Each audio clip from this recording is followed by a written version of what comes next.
الحمد لله رب العالمين والصلاة والسلام على أشرف الأنبياء والمرسلين نبينا محمد وعلى آله وأصحابه أجمعين أما بعد.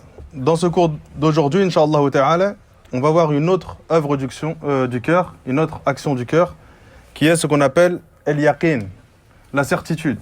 Cette œuvre du cœur, on l'évoque, ou elle est citée régulièrement, mais en réalité, on ne sait pas réellement ce à quoi elle fait allusion. Donc, lors de ce cours et des prochains cours, on va expliquer en détail ce qu'est el-yaqinu, la certitude. En tout cas, ce qui est sûr, c'est que chaque serviteur a besoin d'ancrer dans son cœur cette action qui est el-yaqin. Car le yaqin, lorsqu'il va pénétrer ton cœur, il va empêcher ton cœur d'être touché par le doute. Lorsque les tentations vont venir à toi, cette certitude va empêcher ton cœur d'être tourné vers ces tentations et vers ces passions. Lorsque certaines ambiguïtés de la religion, des musulmans égarés ou des non-musulmans vont venir à toi avec des ambiguïtés, cette certitude qu'il y a dans ton cœur va automatiquement repousser et rejeter toutes ces ambiguïtés. Et el-yaqinu, la certitude, dans la langue arabe, elle fait référence au savoir, à la science.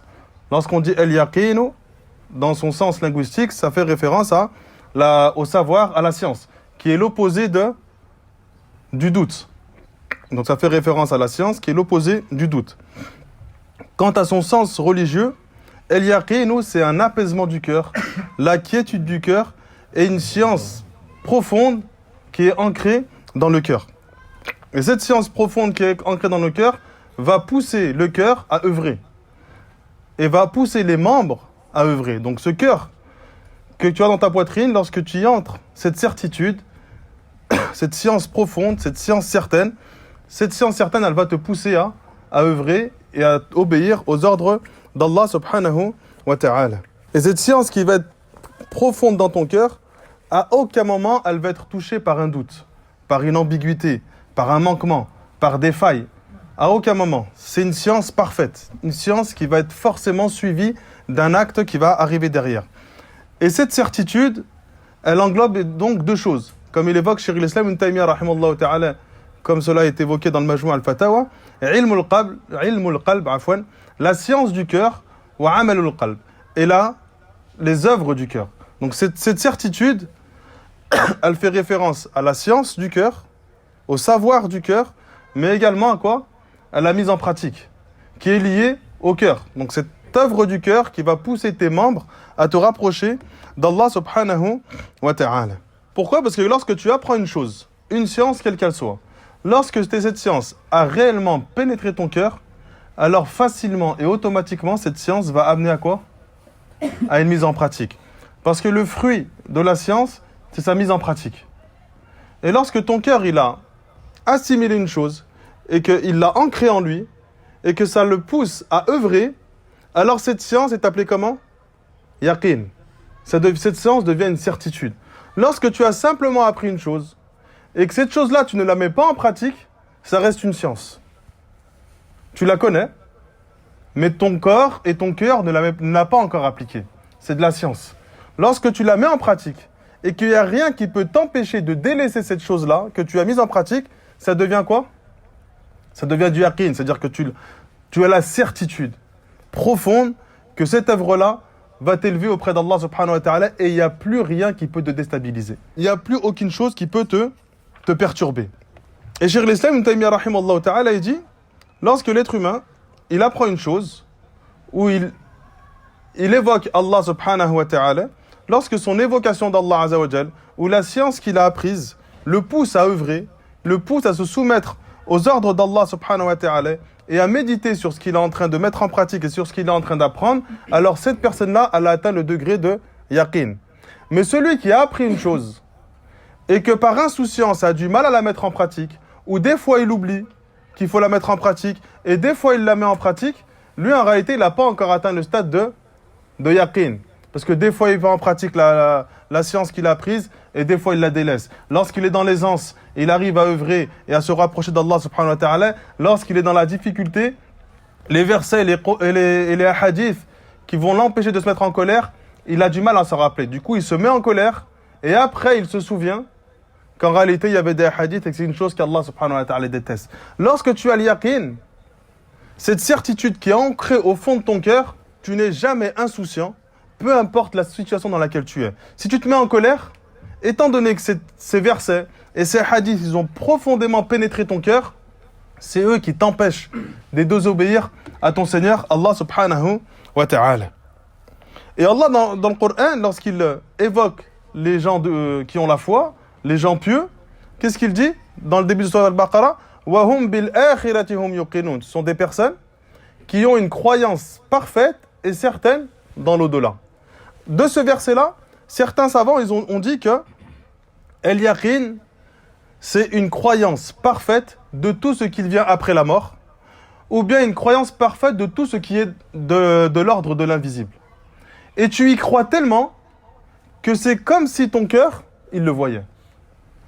Tu crois en enfer, d'accord? Ça, c'est une science. On sait qu'il y a l'enfer. On sait qu'il y a le paradis. Là, tu as la science.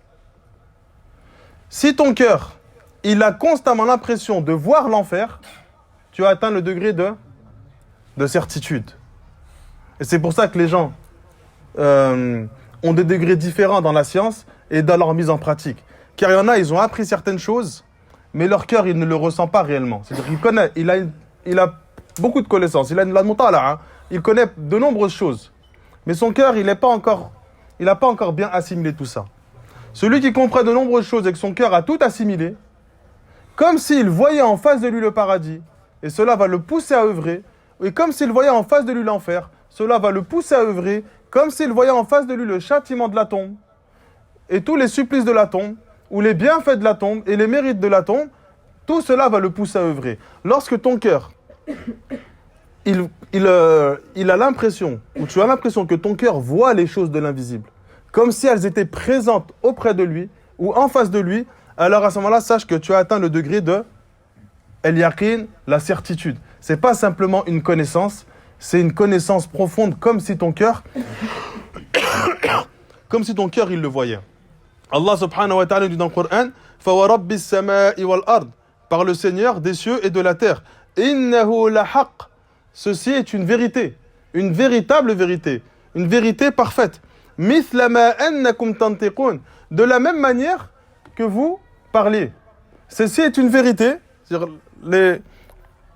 les promesses d'Allah subhanahu wa ta'ala sur ce qu'il va se passer après la mort, tout cela est une vérité. C'est aussi vrai que nous on parle. Et nous, on n'a aucun doute sur le fait qu'on a la capacité de s'exprimer et de parler. Et bien, ce qu'il y a après la mort, ou ce qu'il y a dans de l'ordre de l'invisible, il n'y a aucun doute. De la même manière que nous, on a la capacité de s'exprimer. C'est pour ça que Mu'adh ibn Jabal, radiyallahu anhu, à chaque fois qu'il parlait avec quelqu'un et qu'il exhortait quelqu'un, il lui disait à la fin, Inna hada haqq. Inna hada al-haqqun. Ce que je viens de te dire, c'est une vérité. Kama annaka hauna. De la même manière que toi, tu es présent ici et que tu existes. Ton existence, elle est aussi vraie que la vérité que je viens de te dire, alors que ça fait partie des choses de l'invisible.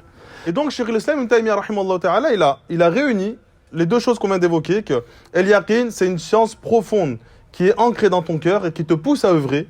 Mais certains savants disent que c'est également la croyance parfaite à tout ce qui est invisible, de manière à ce que ton cœur voit ces choses-là.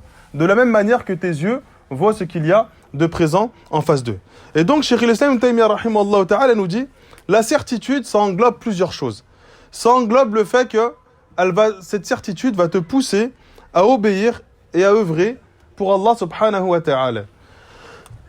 Cette certitude va te pousser à croire en la promesse d'Allah subhanahu wa ta'ala et la récompense qui est liée aux gens qui font preuve de bienfaisance et de bienséance.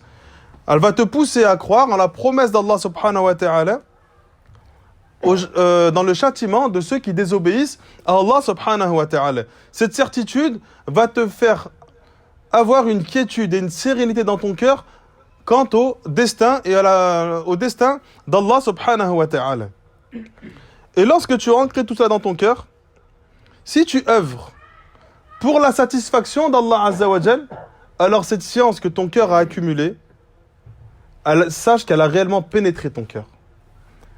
Et celui qui œuvre et que de temps en temps, il veut satisfaire les gens, ou il veut obtenir ce qu'il y a entre les mains des gens, alors qu'il sache que son yaqin, il n'est pas encore bien présent dans ton cœur. Il a accumulé des connaissances, mais ces connaissances-là n'ont pas encore parfaitement pénétré son cœur. Cette connaissance-là n'a pas encore réussi à pousser le serviteur à œuvrer et à se rapprocher de son Seigneur Allah subhanahu wa ta'ala.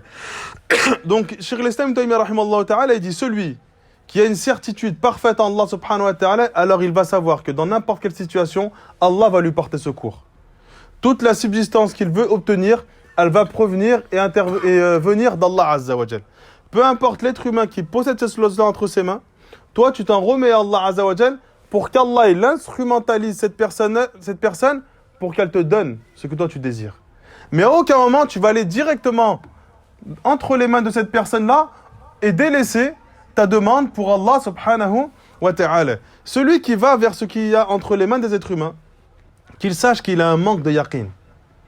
Sa foi, elle est encore faible. Il n'a pas une certitude que tout le bien qu'il peut posséder, il vient exclusivement d'Allah Azza wa Jal. Et Allah, il peut lui donner sans qu'il aille se rabaisser auprès d'un tel ou un tel. Allah va instrumentaliser les gens pour que ces personnes-là viennent à toi et t'accordent cette subsistance et t'accordent ces bienfaits. Toi, Allah, il te demande simplement d'effectuer les causes et de t'en remettre à Allah Azza wa Jal. Celui qui œuvre comme ça, alors forcément, il va se rapprocher constamment d'Allah subhanahu wa ta'ala. Et il y a une différence entre al-ilm et al-yaqin. Donc le ilm, c'est le savoir, c'est la science. Et al-yaqin, c'est la science parfaite. D'accord ? Il y a une différence entre les deux. Les savants, ils évoquent un exemple, un très bel exemple, qui nous pousse, nous, au quotidien, de ne pas délaisser la science. Des fois, quand tu apprends un sujet, tu as tendance à pas vouloir l'étudier une seconde fois, ou une deuxième fois, ou une troisième fois. Quand tu vois les savants qu'ils enseignent en boucle Kitab Tawhid, en boucle, jusqu'à ce que tu aies l'impression que certaines personnes se lassent. En réalité, ils font cela pour que cette science qu'il est en train de t'enseigner, elle pénètre ton cœur parfaitement. Et cette science, lorsqu'elle va pénétrer ton cœur, il n'y aura plus aucun doute. Et il cite un exemple. Il dit, si une personne vient à toi digne de confiance, et elle te dit, un tel est revenu de voyage. Tu as la connaissance. Tu as le savoir que cette personne-là est revenue de voyage. Si une deuxième personne vient à toi, et elle te dit, j'ai vu un tel, il est revenu de voyage. La connaissance que tu avais, elle vient se renforcer avec la deuxième information qui est venue. C'est la même information, il n'y a rien de nouveau, il n'y a rien de plus. Si 10 personnes viennent à toi, les unes après les autres, pour t'informer que cette personne-là est revenue de voyage. Cette science, elle est ancrée dans ton cœur. Elle ne peut pas être touchée par un doute. Si une 11e personne vient et te dit « Non, il n'est pas revenu de voyage », est-ce qu'il va te perturber, lui ? Non, parce que 10 autres ont vu cette personne-là être revenue de voyage. Donc, il n'y a rien qui va te perturber. Si tu apprends une science en boucle et tu ne cesses de l'apprendre, tu ne cesses de l'apprendre, elle va pénétrer ton cœur. Il n'y a plus rien qui va pouvoir perturber cette science. Alors que si tu l'apprends qu'une seule fois, si cette personne-là, elle rencontre une seule personne qui lui dit « J'ai vu un tel revenir de voyage ». C'est son ami, il est digne de confiance, il n'est pas connu pour mentir. Mais un autre est venu et lui a dit « Non, moi je ne l'ai pas vu, il n'est pas revenu de voyage, je l'ai eu, il n'est pas revenu de voyage ». Du coup, il y a cette information-là, cette connaissance que tu avais, elle est venue être contredite et s'opposer à la deuxième information. À ce moment-là, est-ce que tu vas avoir le doute ? Tu vas avoir un doute. Parce que tu as eu une connaissance qui est venue s'opposer à une contre-information. Du coup, tu as un doute. Est-ce qu'il est réellement venu de voyage ou est-ce qu'il n'est pas venu de voyage ? Eh bien, c'est pareil avec la science. Si la science, tu la prends une seule fois et tu la laisses, toutes les ambiguïtés qui vont venir vont te perturber. Parce qu'elle n'a pas encore pénétré ton cœur. Tu n'as pas encore la science certaine. On voit des personnes qui voyagent 1 mois, 2 mois, 3 mois, 6 mois, ils reviennent, ils veulent enseigner. Ils reviennent, ils veulent faire. En fait, il n'a pas encore bien assimilé toutes les informations qu'il a. Ça ne veut pas dire que nous, on a cette capacité. D'accord ? Non, loin de là, au contraire. Nous, on est juste une passerelle entre vous et les savants. Il y en a, ils ne comprennent pas trop la langue arabe. Donc nous, on est cette passerelle entre vous et les savants. C'est tout ce qu'on est. Mais quelqu'un qui comprend l'arabe et qui maîtrise et qui a les bases de la science, il peut aller étudier et écouter directement les gens de science. Mais toi, lorsque tu vas commencer à enseigner ou lorsque tu vas commencer à apprendre, il faut que tu le fasses les choses en boucle. Plus tu vas les faire, plus ça va être facile pour toi. Jusqu'au jour où tu vas enseigner sans avoir le livre entre tes mains. Parce que tu l'as fait en boucle. Et cette science-là, elle est venue pénétrer ton cœur. Lorsque tu vas apprendre la religion, tu as assisté à un cours, par exemple, l'usul al-thalatha, tu l'as fait une fois. Tu vas le refaire, jusqu'à ce que la science qui est dans ce livre-là, elle ne peut plus être touchée par aucun doute. Lorsque tu vas apprendre les noms et attributs d'Allah Azza wa Jal, les règles sur les noms et attributs d'Allah Azza wa Jal, tu vas continuer d'apprendre dans cette science-là. Parce que lorsque les innovateurs ils vont venir avec des contre-règles ou des règles différentes des gens de la sunna, tu ne vas pas être perturbé. Et bien là, lorsque tu n'es pas perturbé, tu as el-yaqin. Tu n'as pas simplement la science, tu as el-yaqin. Cette science, elle est imperturbable. Elle ne peut être touchée par aucun doute. Et donc, c'est ça la différence entre el-yaqin et la science. Donc, en fait, la science, c'est la muqaddima, l'introduction, le début du yaqin. Plus tu vas travailler cette science, plus tu vas performer dans cette science, plus ça va devenir un yaqin. Et à partir de là, on se rend compte de l'importance de cette œuvre du cœur, de cette action du cœur qui est el-yaqin. Parce que el-yaqin, elle est pour la foi ce que l'âme est pour le corps. Ce yaqin-là, c'est lui qui va réellement faire vivre ton cœur. La sincérité, qu'on a évoquée dans les cours précédents, il est spécifique à l'œuvre. Donc cette sincérité, elle est liée à ton action. Elle est liée à une œuvre. Ce yaqin-là, il est constamment en toi, dans ton cœur. Cette connaissance du paradis et de l'enfer, qui fait que tu crois comme si tu l'avais en face de toi, va constamment te pousser à œuvrer. Et le péché, tu vas constamment le délaisser. Parce que ton cœur, il vit comme si l'enfer était en face de lui, ou comme si le paradis était en face de lui. Et tous les signes d'Allah subhanahu wa ta'ala, ils sont bénéfiques pour ceux qui ont une croyance profonde dans leur cœur. Allah subhanahu wa ta'ala dit « Wa fil ard » et sur terre, « Ayatul lil muqinin » il y a des signes pour ceux qui ont une croyance certaine, une croyance profonde. Donc tous les signes d'Allah subhanahu wa ta'ala viennent renforcer la croyance de ceux qui ont déjà une croyance profonde. Donc Allah subhanahu wa ta'ala, il ne cesse de renforcer la foi de celui qui a déjà une foi parfaite. Pour que sa foi soit inébranlable. Peu importe les situations dans lesquelles il va se retrouver, sa foi va toujours le pousser à avoir le comportement du prophète Mohammed sallallahu alayhi wa sallam. Allah a spécifié les gens qui ont cette croyance parfaite, cette certitude, et nous a informé que c'est eux qui sont les bien guidés et c'est eux qui seront les bienheureux. Allah dans le Coran nous dit وَالَّذِينَ يُؤْمِنُونَ بِمَا أُنزِلَ إِلَيْكَ ceux qui croient en ce quoi nous avons révélé. وَمَا أُنزِلَ مِنْ قَبْلِكَ et ce qui a été révélé avant toi, en parlant du prophète sallallahu alayhi wa sallam. وَبِالْآخِرَةِ هُمْ يُقِنُونَ et qui ont une croyance parfaite à l'au-delà. Pas simplement ils croient en l'au-delà. Ils croient en l'au-delà comme s'ils avaient cet au-delà en face d'eux. Ensuite, Allah subhanahu wa ta'ala dit Ulaika ala hudan min rabbihim. Ceux qui croient, pas simplement ils croient en l'au-delà, ils croient en l'au-delà comme s'ils le voyaient. Ulaika ala hudan min rabbihim. Ceux-là, ceux qui sont sur la guidée de leur Seigneur. Wa ulaika humul muflihun. Et ce sont eux les véritables bienheureux.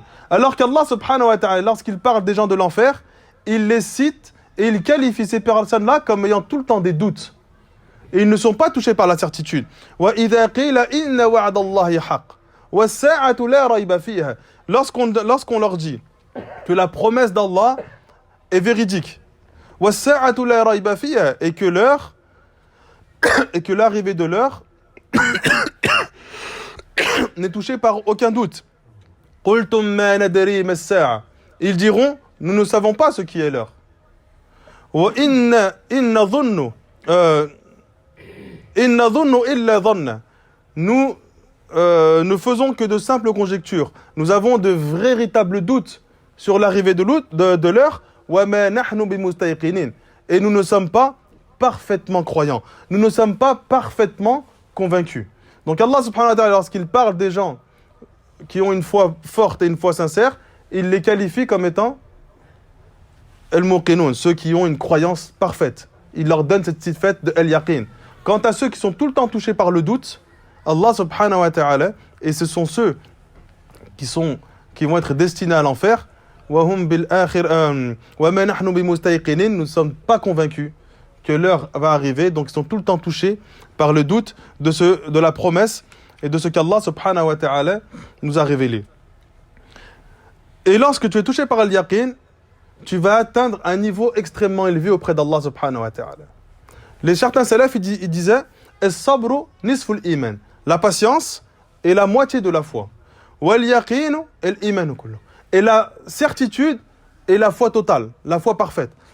Et lorsqu'on médite sur cette parole-là, on se rend compte qu'en réalité, ces salafs-là on dit vrai. Une personne, elle peut se montrer patiente. Et c'est une chose qui est honorable et qui est aimée d'Allah subhanahu wa ta'ala. Lorsqu'elle va être touchée par un mal, d'accord, elle va se montrer patiente. Mais ce mal-là, il a fortement perturbé son cœur. Il a dérangé son cœur. Il se montre patient parce qu'Allah subhanahu wa ta'ala lui ordonne de se montrer patient face à l'épreuve. Lorsque il est confronté à un péché, il va délaisser ce péché-là, d'accord? Il va se montrer patient dans le délaissement de ce péché, mais son cœur, il est fortement attiré par ce péché. Donc c'est quelque chose qui est louable, qui est aimé d'Allah subhanahu wa ta'ala. Lorsqu'il fait une adoration, il essaie de se montrer patient dans cette adoration-là, mais c'est lourd pour lui. C'est quelque chose qui est difficile pour cette personne-là. Donc il patiente face à l'épreuve, bien que ça l'a perturbé. Il patiente face au péché, bien que son cœur le désire. Il patiente dans l'adoration, bien que son cœur et son corps, des fois, ont envie de se montrer un peu feignant et de délaisser. Mais il se montre patient. Et Allah aime ce serviteur-là, aime cette personne-là. Mais il y a un degré qui est encore plus élevé. C'est celui qui est touché par al-yaqin. Lorsqu'il est touché par une épreuve, il est aussi joyeux que celui qui est touché par la maladie. Parce qu'il sait pertinemment que cette épreuve-là, soit Allah il lui a envoyé pour lui enlever des péchés, soit Allah il lui a envoyé pour l'élever en degré. Donc, quand une épreuve le touche, il est content. Il est joyeux. Il est heureux. Lorsqu'il est face à un péché, il est content de le délaisser. Il est content d'avoir fait face à ce péché et d'avoir eu la capacité de le délaisser. Parce qu'Allah il va le récompenser pour s'être éloigné de ce péché qui s'est rapproché fortement de lui. Lorsqu'il est face à une adoration, il s'empresse de la mettre en pratique. Il est joyeux, il est content de la faire. Et à chaque fois qu'il y a une adoration qui se présente à lui, il s'efforce ou plutôt il a une facilité déconcertante à la mettre en pratique. Lui, il est touché par al-yaqin. Donc celui qui patiente, il est aimé d'Allah subhanahu wa ta'ala, mais celui qui a atteint le degré d'au-dessus, alors lui, il a atteint l'un des plus hauts degrés de la foi. Il a atteint un degré qui est plus élevé que le degré de la patience. Et al-yaqin, cette certitude, elle est évoquée régulièrement dans le Coran. À de nombreuses reprises, Allah subhanahu wa ta'ala nous parle de al-yaqin. Lorsqu'il décrit les gens qui sont touchés par la foi, comme on a évoqué dans Surat al-Baqarah, wa bil akhirati hum yuqinun, ils informent que ces gens-là qui sont touchés par cette foi en Allah subhanahu wa ta'ala et cette foi parfaite dans tout ce qui vient après la mort et dans tout ce qui est de l'ordre de l'invisible, Allah subhanahu wa ta'ala informe que ces gens-là, ce sont eux qui ont véritablement la foi en Allah subhanahu wa ta'ala. Allah il nous informe également que ceux qui profitent du Coran, ceux qui bénéficient réellement des enseignements du Coran, c'est ceux qui ont la certitude dans leur foi. Allah subhanahu wa ta'ala nous dit هَذَا بَصَائِرُ لِلنَّاسِ. Ceci, en parlant du Coran, بَصَائِرُ لِلنَّاسِ, c'est une clairvoyance pour les gens. وَهُدًى وَرَحْمَةً, une guidée et une miséricorde. Pour qui? لِقَوْمٍ يُوقِنُونَ, pour un peuple qui croit avec certitude, qui ont cette science certaine et profonde d'Allah subhanahu wa ta'ala. Ce sont eux, ces personnes-là, qui profitent véritablement des enseignements de la parole d'Allah subhanahu wa ta'ala. Allah azza wa jal, même celui qui croit en Allah subhanahu wa ta'ala, Allah il va réconforter régulièrement cette croyance afin qu'il atteigne cette certitude. Il veut que le serviteur atteigne ce niveau de al-yaqin. Allah subhanahu wa ta'ala nous dit yudabbirul amr. C'est lui qui a la gestion de chaque chose, qui a le commandement de chaque chose. Yufassilul ayat. C'est lui qui expose tous ces signes de manière détaillée. La raison de cela, la'allakum biliqa, peut-être, la'allakum biliqa et rabbikum tuqinun. Peut-être allez-vous avoir la certitude de la rencontre de votre Seigneur. Donc tous les signes d'Allah subhanahu wa ta'ala sont envoyés pour que l'être humain puisse atteindre ce degré et ce niveau de certitude. Et il l'a fait également avec des prophètes. Il leur a donné un niveau encore plus élevé. Allah subhanahu wa ta'ala dit sur Ibrahim وَكَذَلِكَ نُورِي إِبْرَاهِيمَ. C'est de cette manière-là que nous avons fait voir à Ibrahim مَلَكُوتَ السَّمَاوَاتِ وَالْأَرْضِ, le royaume des cieux et de la terre. وَلِيَكُونَ مِنَ الْمُوقِنِينَ, de sorte à ce qu'il soit certain. Est-ce que ça veut dire qu'Ibrahim il doutait? Allah il lui a montré le royaume des cieux et de la terre. Est-ce que ça veut dire qu'Ibrahim doutait? C'est pour renforcer cette certitude qu'il avait déjà. Donc certains prophètes, Allah il les a élevés. Il leur a fait voir le royaume des cieux et de la terre. Et nous, dans ce bas monde, Allah il nous fait voir, il y a des signes constants de son existence, de sa création, afin qu'on atteigne ce niveau de certitude. Car celui qui va atteindre ce niveau de certitude, Allah il va l'élever au-dessus des gens. Et il va faire que cette personne-là, ce soit une cause de la guider des gens. Allah subhanahu wa ta'ala nous dit وَجَعَلْنَا مِنْهُمْ أَئِمَّةً. Nous avons fait d'eux, certains d'entre eux, des guides, des dirigeants. يَهْدُونَ بِأَمْرِنَا لَمَّا صَبَرُوا. يَهْدُونَ بِأَمْرِنَا, c'est-à-dire qu'ils enseignent, ils apprennent aux gens et ils montrent la guidée selon ce que nous leur avons commandé, selon ce que nous leur avons enseigné. لَمَّا صَبَرُوا, pour la patience qu'ils ont eue. وَكَانُوا بِآيَاتِنَا يُقِنُونَ, et parce qu'ils avaient une certitude en nos signes. Donc Cheikh l'Islam Ibn Taymiyyah rahimahullah ta'ala dit la patience et la certitude sont deux causes qui vont te faire atteindre un niveau élevé au-dessus des gens. À un point tel où Allah subhanahu wa ta'ala va faire de toi un imam, un guide pour les gens. Alors qu'au contraire, Allah il blâme ceux qui essayent de perturber les croyants. Il dit dans le Coran, Fasbir. Il s'adresse au prophète alayhi salatu wassalam. Fasbir inna wa'dallahi haq. Patiente, car la promesse d'Allah est véridique. Wala yastakhifannaka alladhina la yuqinun. Et ne sois pas perturbé, dérangé par ceux qui ne croient pas véritablement. Donc à chaque fois qu'Allah subhanahu wa ta'ala parle de l'yaqin dans le Coran, c'est toujours de manière noble. Et pour qualifier des personnes qui sont aimées d'Allah subhanahu wa ta'ala. Et à chaque fois qu'il blâme ceux qui manquent de certitude, d'accord, c'est parce qu'ils veulent en réalité perturber et déranger le croyant qui est venu avec cette foi ferme et certaine auprès d'Allah, pour Allah subhanahu wa ta'ala. Et ce yaqin, il a différents degrés. Il en a trois. Il y a ilmul yaqin, aynul yaqin, wa haqqul yaqin. Ilmul yaqin, c'est quoi? C'est une science certaine. Aynul yaqin, c'est l'œil de la certitude. Wa haqqul yaqin, c'est la pleine certitude et la véritable certitude. Dans le Coran, Allah subhanahu wa ta'ala les a informés de ces trois choses-là. Dans Surat At-Takathur, Kalla law ta'lamuna ilm al-yaqin. D'accord?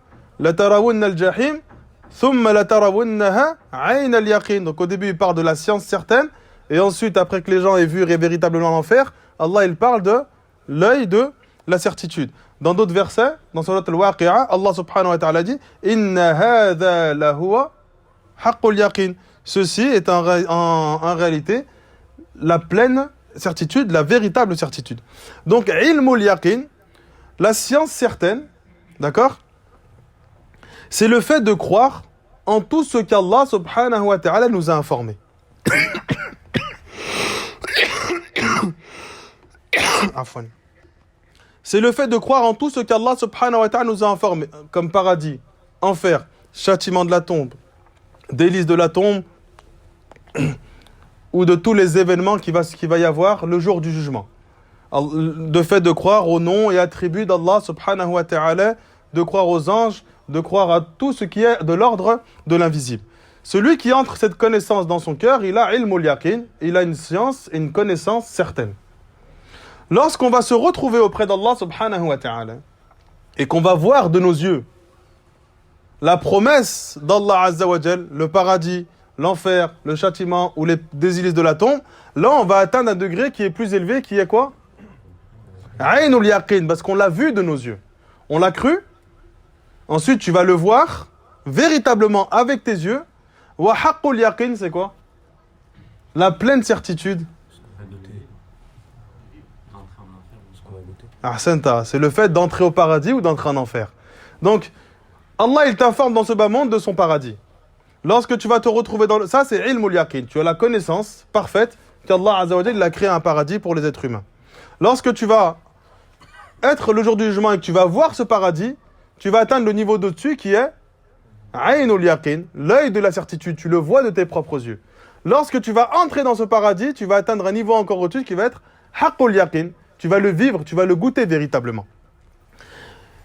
Et un autre exemple, dans ce bas monde, pour nous faire comprendre cela, si quelqu'un il t'informe qu'à tel endroit, il y a une réserve d'eau.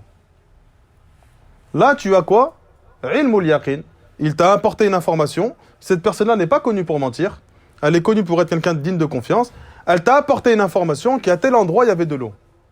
Donc là, tu as Ilmul Yaqin, tu as une science certaine que cet endroit-là, il y a de l'eau. Toi, tu vas te rendre à cet endroit-là et tu vas le voir de tes propres yeux. Tu vas atteindre le niveau qui est Aynul Yaqin, l'œil de la certitude. Si tu t'abreuves et tu te désaltères avec cette eau-là, tu l'utilises, tu en profites, tu as atteint un niveau au-dessus qui est Haqqul Yaqin. Et bien l'être humain dans ce bas monde-là, et les êtres humains, ils vont avoir de degrés différents en fonction de cette chose-là. Celui qui a dans son cœur la connaissance, et il y a 2 degrés, celui qui a dans son cœur la connaissance qu'Allah subhanahu wa ta'ala a créé un paradis, a créé un enfer. Il le sait. Lui, il a ilmul yaqin, il a une connaissance certaine, il n'y a aucun doute dans son cœur qu'Allah subhanahu wa ta'ala a créé un paradis et un enfer pour les êtres humains. D'accord? Si ton cœur, il vit cette chose-là comme s'il le voyait, ton cœur, il a atteint un niveau plus élevé, qui est Aynul Yaqin. Et nous, c'est cette chose-là qu'on recherche. On ne recherche pas simplement la connaissance. On veut que notre cœur le vive.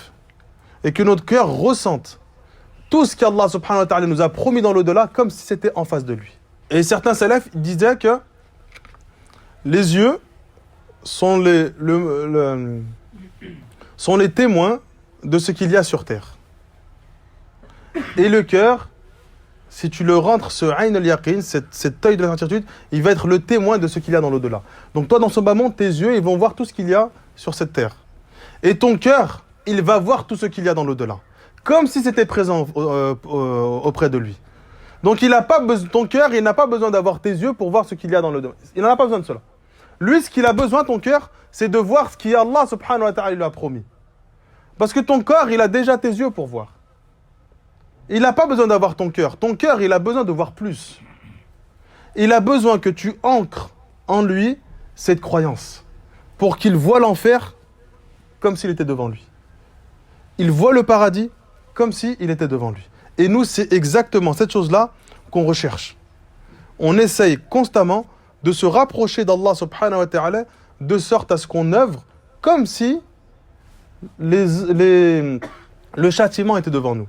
Comme si la récompense d'Allah subhanahu wa ta'ala était devant nous. Et lorsqu'on commence à lire les histoires de salaf et des prophètes et des compagnons, on se rend compte qu'ils ont atteint ce niveau.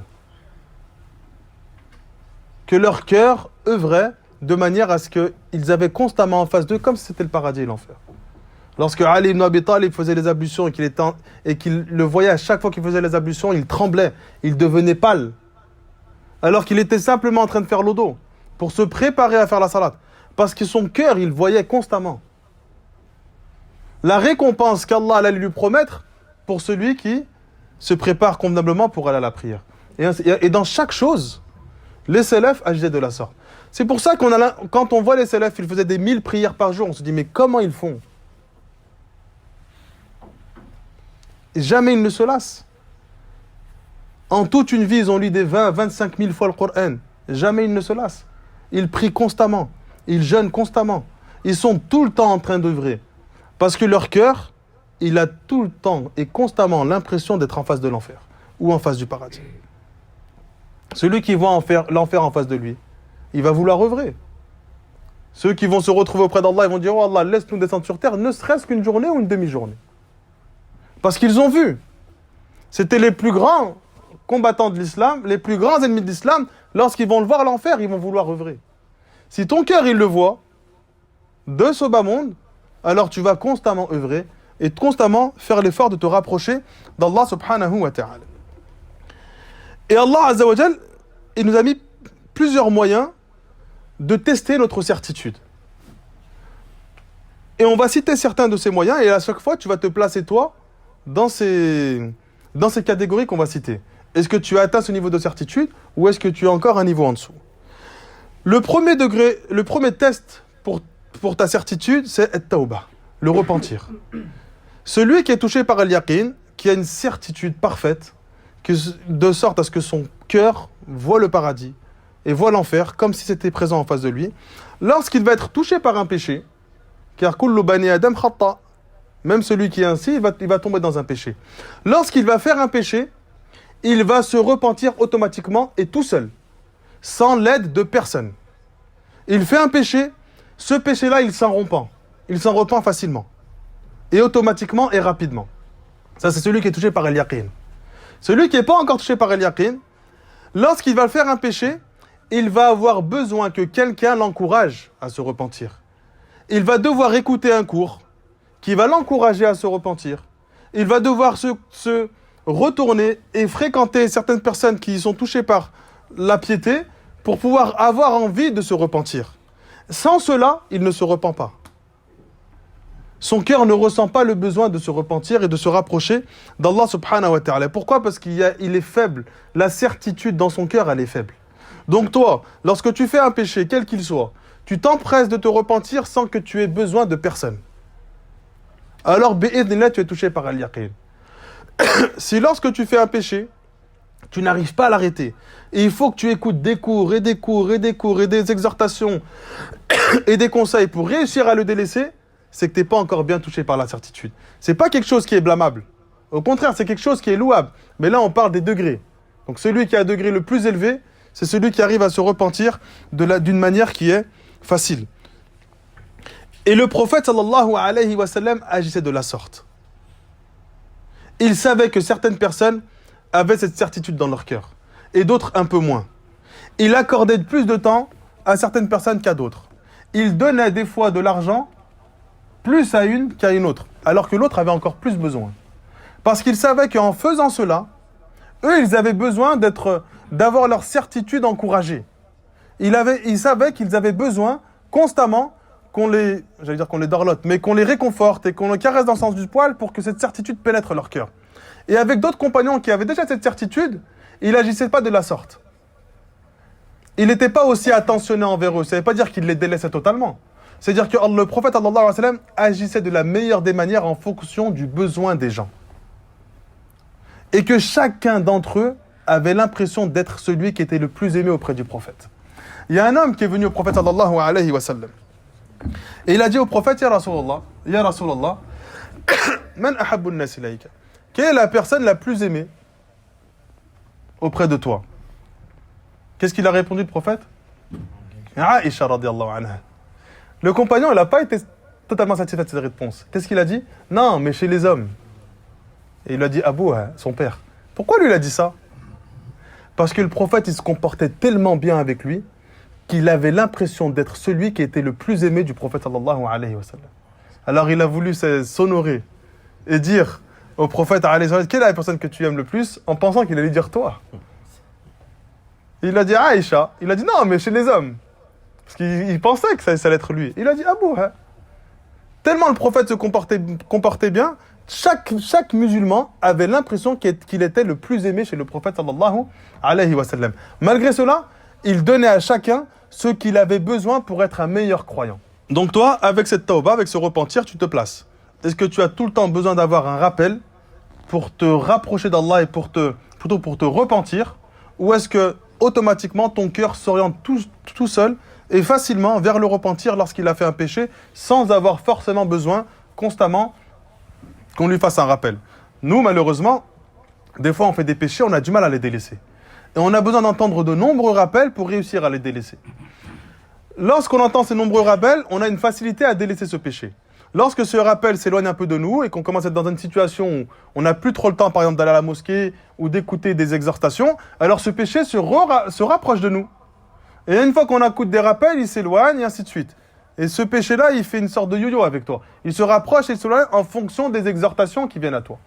Mais lorsque tu vas être touché par el yaqin, ce péché va s'éloigner, il ne va plus jamais revenir. Même si tu es seul. Tu ne vas pas avoir de difficulté à te rapprocher et à satisfaire Allah subhanahu wa ta'ala. Un deuxième test pour ta certitude, c'est dans Mawqiful Musiba. lorsque tu vas être touché par une calamité, touché par un mal, touché par une épreuve, est-ce que la connaissance et la science que tu as accumulée va t'aider ou pas? Un exemple où chacun d'entre nous va se sentir concerné. Wallahu a'lam. On connaît tous les hadiths et les versets sur le blâme de l'injustice et le blâme de se mettre en colère. On connaît tous ces versets-là, on connaît tous ces hadiths. On les connaît parfaitement. On sait qu'Allah subhanahu wa ta'ala nous recommande de ne pas se mettre en colère. Lorsqu'une situation arrive et que cette situation te met en colère, qu'est-ce qu'on fait nous en général? On se met en colère et après on se rappelle qu'il y a des hadiths et des versets. C'est-à-dire que ce hadith-là et ce verset-là, tu as ilm, tu as la connaissance. Tu n'as pas encore l'yaqin, il n'a pas encore pénétré ton cœur. Parce que s'il pénètre ton cœur, ce hadith et ce verset, il va t'empêcher de te mettre en colère et d'avoir ce mauvais comportement. Donc tu as appris qu'il ne faut pas se mettre en colère. Une situation vient et tu te mets en colère. Et après, une fois que tu t'es calmé, subhanallah, je savais qu'il y avait des hadiths avec ça. Ces hadiths-là, ils sont sortis de ta tête, peut-être même sortis de ton cœur, comme s'ils n'avaient jamais existé. Parce qu'en réalité, tu les connais, mais ils ne sont pas encore ancrés dans ton cœur. Donc celui dans une situation d'épreuve, s'il se met en colère facilement, qu'il sache qu'il a la connaissance qu'il ne doit pas se mettre en colère, mais pas la certitude. Et celui qui, lorsqu'une épreuve le touche, il va repousser la colère, toujours prononcer les bonnes paroles, avoir le bon comportement, se détourner de toutes les épreuves qui peuvent, ou de tout mal qui peut l'encourager à se mettre en colère. Lui, il a l'yaqin. À aucun moment, son cœur il va être perturbé. À aucun moment, son cœur va avoir envie de surenchérir. Parce que ces versets-là et ces hadiths, cette connaissance, tu l'as fait pénétrer ton cœur. Tu l'as pas simplement connue, c'est pas simplement apprise. Tu l'as fait pénétrer dans ton cœur. Mais pour que tu atteignes ce niveau-là, il faut que tu t'efforces au quotidien. Il faut que tu le fasses en boucle, il faut que tu insistes. Comme l'exemple qu'on a cité avec la personne qui a voyagé. Tu insistes, jusqu'à ce qu'elle pénètre ton cœur. Après, ça devient facile pour toi. Ça va être quelque chose qui va être extrêmement facile pour le serviteur. Donc, tu vas rester ferme, tu vas rester stable, tu vas pas te mettre en colère, tu vas pas te mettre en colère ni contre les gens, ni même contre Allah subhanahu wa ta'ala. Tu vas être touché par un mal qui ne concerne pas les gens. D'accord? Tu vas être touché par un mal où il n'a pas été causé par une personne. Par exemple, la maladie. Tu vas être touché par une maladie, personne n'a provoqué cette maladie. D'accord? En général, dans la patience qui est liée à aucune autre personne, à aucune tierce personne, c'est une patience qui est facile. Parce que tu sais qu'elle vient d'Allah subhanahu wa ta'ala.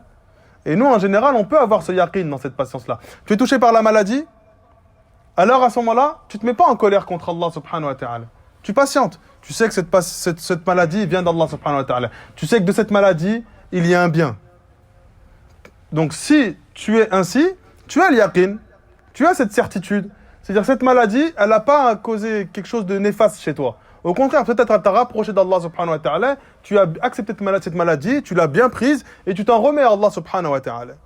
Wallahu a'lam, pour peut-être chacun d'entre nous, on peut être touché par ce yaqin. Il y en a d'autres, lorsqu'ils vont être touchés par la maladie, ou lorsqu'ils vont voir un de leurs proches mourir, ils vont en vouloir à Allah subhanahu wa ta'ala, ils vont dire des paroles qui sont détestées d'Allah subhanahu wa ta'ala, parce qu'en réalité, ils savent qu'il ne faut pas le faire, mais leur cœur n'a pas encore ancré cette chose-là. Mais lorsque c'est une épreuve et un mal qui est lié à une tierce personne, là, c'est un degré de patience qui est encore plus dur. Cheikh l'Islam Ibn Taymiyyah rahimahullah ta'ala, il évoque cela.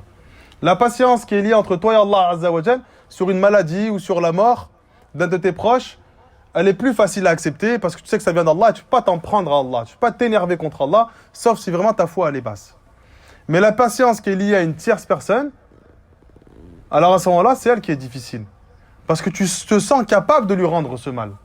Tu te sens capable de te défendre face à ce mal. Mais si tu le fais d'une manière non légiférée, alors à ce moment-là, ton cœur n'est pas touché par al-yaqin. Parce que tu n'es pas satisfait. Et au contraire, ton cœur, il est vite perturbé et vite désorienté.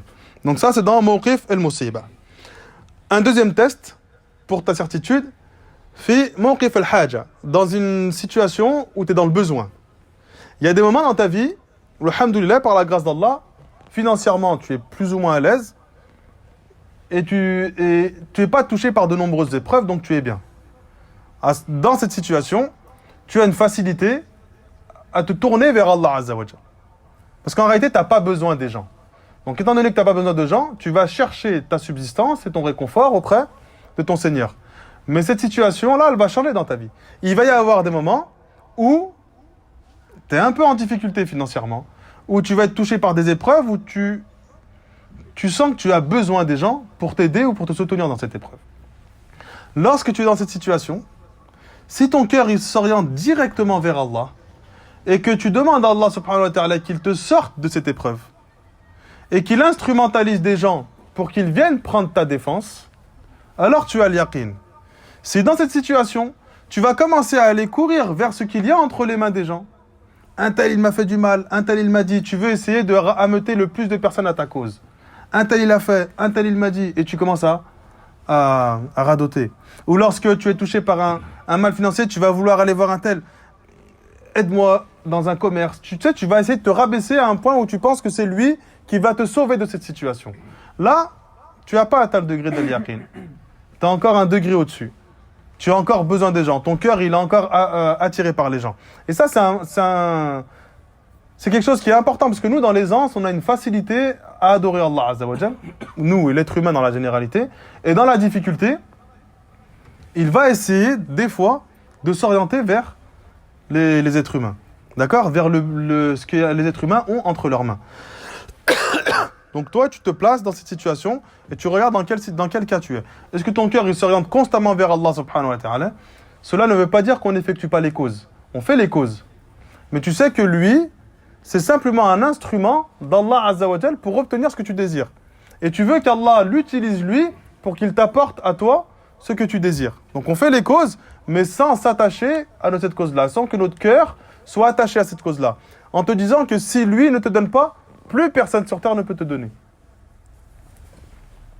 Un autre test pour ton cœur et pour ta certitude, c'est fi hal al-ghina, lorsque tu es dans une situation de richesse. C'est un peu similaire à celle qu'on a évoquée dans le besoin. Lorsque tu es dans une situation de richesse, il y en a malheureusement, lorsqu'ils sont touchés par la richesse, leur cœur va se détourner d'Allah Azza wa Jal. Il va avoir un comportement autre. Son cœur, il va se détourner d'Allah subhanahu wa ta'ala. De quelle manière il va se détourner ? Il va penser que cette richesse vient de lui. Et qu'il a obtenu ce qu'il a obtenu par les causes qu'il a mis en pratique simplement. Et il pense qu'il a excellé dans ce domaine-là. Nous, on a pour croyance que Allah Azza wa Jalla nous demande de faire les causes. Nous demande d'exceller dans les causes. Mais le résultat appartient à qui ? À Allah subhanahu wa ta'ala.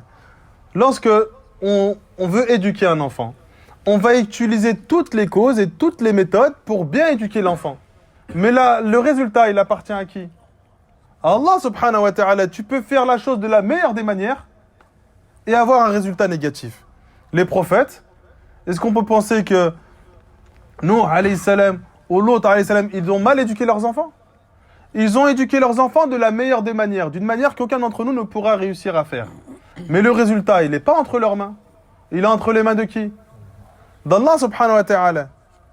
Mais lorsque tu réussis à éduquer un enfant de la meilleure des manières, et que tu penses que cet enfant-là, il a bien été éduqué juste parce que toi, tu as réussi à le faire.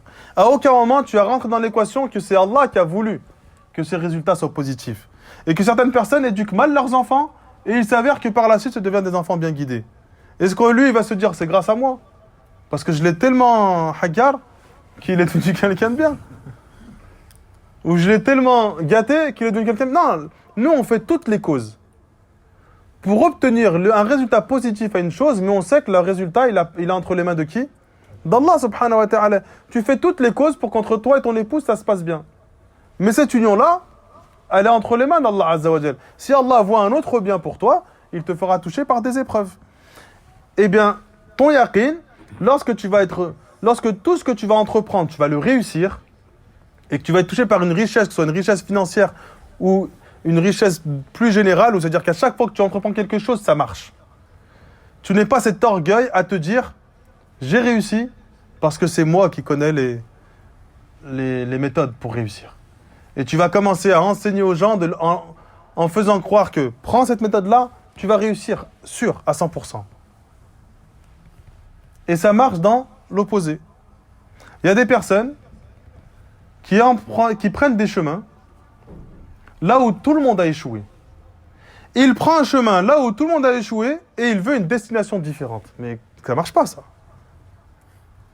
Parce qu'il pense que lui, il a une surestime de lui. Il pense que lui, il va réussir là où tout le monde a échoué. Alors qu'Allah subhanahu wa ta'ala te montre que ce chemin-là, ce n'est pas le chemin de la réussite. Prends un chemin qui t'amène vers cet objectif, mais différent de ceux qu'eux ont entrepris. Ou de ceux qu'eux ont pris. Donc celui qui a une surestime de lui, il va penser réussir là où tout le monde a échoué. En empruntant le même chemin. Il peut réussir là où tout le monde a échoué en empruntant un chemin qui est meilleur. Mais il veut prendre le même chemin que les gens et il échoue. Il veut une destination différente. Parce qu'il se surestime.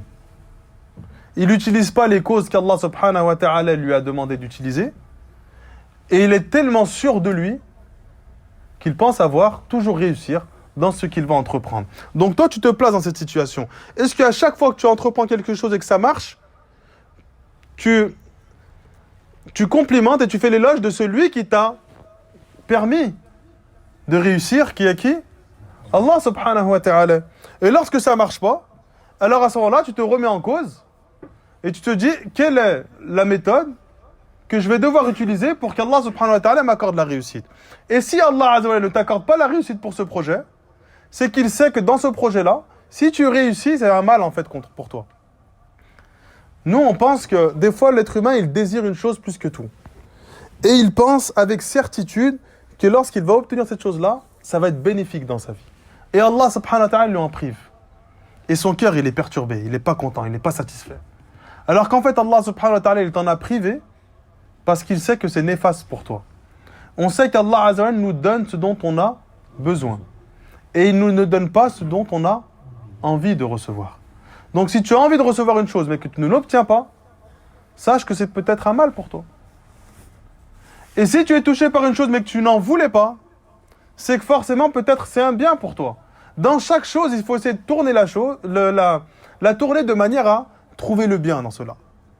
Pourquoi Allah subhanahu wa ta'ala m'a fait toucher par une épreuve par exemple? Toi tu es dégoûté, tu es attristé, tu es perturbé, tu es dérangé, et à la fin tu t'éloignes d'Allah azza wa jalla. Alors que si tu tournes la chose d'une manière différente, pourquoi Allah subhanahu wa ta'ala m'a donné cette épreuve? Pourquoi sur les milliards de créatures, lui là, il est venu me faire du mal à moi? Pourquoi moi? Parce que lui, c'est un instrument d'Allah azza wa jalla.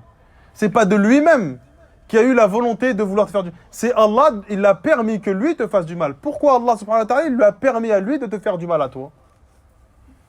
Avant d'aller blâmer celui qui t'a fait du mal, blâme ta propre personne. Parce que si Allah l'aurait voulu, qu'est-ce qu'il aurait fait? Il t'aurait éloigné de tout ce mal. Peut-être il t'aurait fait toucher par un mal, mais qui n'est pas lié à une tierce personne. Et prends garde, et ça je le répète en boucle, prends garde à être celui qu'Allah utilise pour faire du mal à quelqu'un. Allah n'utilise jamais les pieux pour faire de l'injustice à quelqu'un. Prends ça comme règle. Lorsque quelqu'un fait dua contre toi, par exemple, il ne va pas utiliser cet homme pieux pour te faire du mal. Il va utiliser un homme mauvais pour te faire du mal. Donc si toi, tu fais du mal aux gens, peut-être qu'Allah t'instrumentalise toi pour faire du mal à cette personne qui est une désobéissante. Et qu'Allah, il t'a utilisé toi parce que tu es déjà un désobéissant. Un pieux ne sera jamais utilisé par Allah subhanahu wa ta'ala pour commettre une injustice. Sa piété l'empêche de tomber dans l'injustice. Donc lorsque tu es touché par un mal, demande-toi pourquoi Allah a instrumentalisé cette personne pour que ce mal me touche. Lorsque toi, tu fais du mal aux gens, demande-toi quelle est ta vraie relation avec Allah subhanahu wa ta'ala. Parce que si tu serais un pieux et un vertueux, Allah ne t'aura pas utilisé, ne t'aurait pas instrumentalisé pour aller causer du tort à une tierce personne. إلى هنا سبحانك اللهم وبحمدك لا إله إلا أنت أستغفرك وأتوب إليك. On reste à 1 heure, Inch'Allah, les frères. Je sais que c'est difficile de faire plus. 1 heure de cours, c'est très très bien.